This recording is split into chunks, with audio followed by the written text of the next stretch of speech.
Thank you, Mr. Chairman. And I appreciate the fact you're having this critical hearing today. I must say, I'm going to change what I was going to talk about based on the last interaction. Thank you for being here. I wish General Austin were here because Secretary Austin could answer many of the questions that have just been posed. I have a lot of respect for my colleague, Senator Murphy, as he knows. But this was not a choice between either a dangerous escalation of the war, which has just been laid out, or a precipitous, chaotic withdrawal that embarrassed us around the globe. To say that it was not a sign of weakness the way we left?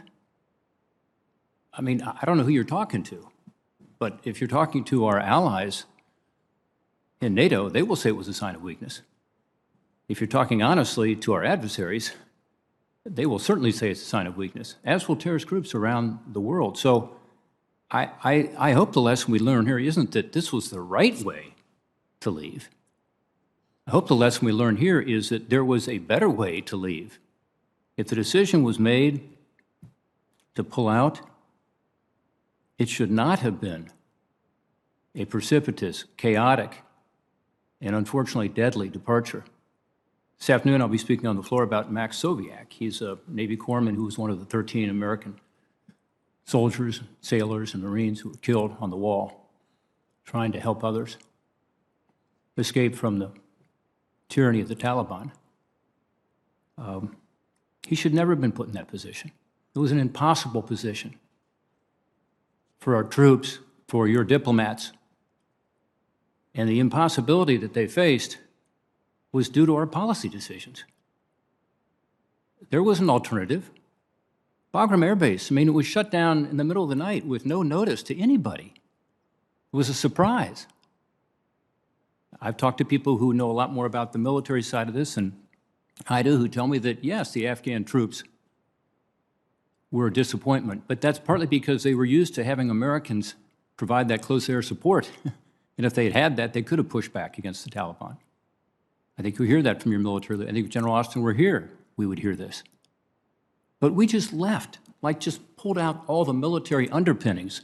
So without the cover, literally, of close air support and other military support, yeah, it became extremely dangerous and chaotic. And we left a lot of people behind. Senator Romney has asked you to give him some numbers, and you said you're still working on that. Here are the numbers that I have, the best that I have, as the ranking member on the Homeland Security Committee, where we pushed and pushed and pushed. 18,000 applicants for SIV. We got 705 out. You said earlier the overwhelming number of people who were at risk got out. I don't think that's true.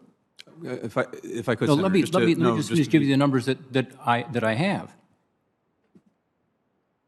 We think about 30,000 at-risk Afghans were evacuated out of an estimated 60,000. That's the best numbers we can come up with because we can't get good numbers from the administration. But that's the best estimate. So that's true, that we left people behind who had stood with us and helped us. Obviously, American citizens were left behind, green card holders were left behind, but thousands of people who stood with us and helped us. And then let's ask about who came. Earlier, there was discussion about what kind of vetting has taken place.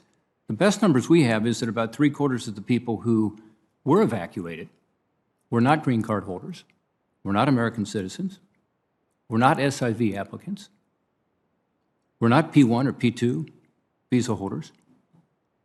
So about 3/4 of these individuals may not have qualified in the sense. Now, you say that they're being vetted. Good, they should be. And, you know, nobody knows because we can't get good information from the Department of Homeland Security, from the State Department, and others. But, you know, from the start, many of us have said what we do there needs to be based on conditions on the ground. Quite frankly, the President's decision was not based on conditions on the ground. That's why it was a disastrous withdrawal. That's why it put so many people at risk. It should have been an orderly withdrawal under the cover of superior U.S. and NATO military force. We did have 2,500 troops there, but we had 7,500 NATO troops with us too. Again, many of their commanders were shocked. at what happened because they were surprised because there was not good coordination. There was a lack of coordination with the people who had stuck with us. I talked about Bagram. There was also a lack of integrated interagency planning. Of course, we've seen this in terms of how the chaotic withdrawal occurred. These were preventable problems, and they put our military and your diplomats in this impossible situation. They did the best they could, and I commend them for that. In an impossible situation, it's amazing what they were able to perform. But it was so rushed and so chaotic that, again, we didn't get the right people out. And many who we did get out seem not to fall in any of the categories that we were concerned about. So now what do? Let's look forward, as was suggested by Senator Coons, and I agree with that. You said that you don't believe it will be a platform for terrorism going forward, that the current government, the Taliban government, has said that they will fight back against terrorists. Do you believe that the Haqqani network, and particularly the new Secretary of the Interior, who is a wanted terrorist, based on your administration's assessment, do you believe that that is an indication that they are going to fight back against terrorists? The question, Senator, from our perspective and our partners' perspective is whether the Taliban will make good on commitments to ensure that Afghanistan is not used as a place for outwardly directed terrorist attacks. And they've made commitments, but we're not relying on those commitments. We're going to make sure that we have in place the ability to detect any reemergence of that threat and to be able to do something about it if it does reemerge, something that we can talk about in more detail. Is the Haqqani network considered a terrorist group? It is. Is it true that the Interior Minister is a leader of the Haqqani network? That is accurate. I just think, sadly, we have shaken the foundations of a lot of our alliances, and we have work to do. And I think we have demonstrated weakness and made the world more dangerous as a result. Let me ask you about one specific question. Well, I guess the time of the senator has expired. I will follow up with regard to some of the international financing questions in a letter we sent to Secretary Yellen from Senator Rubio and myself regarding foreign assets. Good. Thank you, Mr. Chairman. Thank you. Senator Murphy.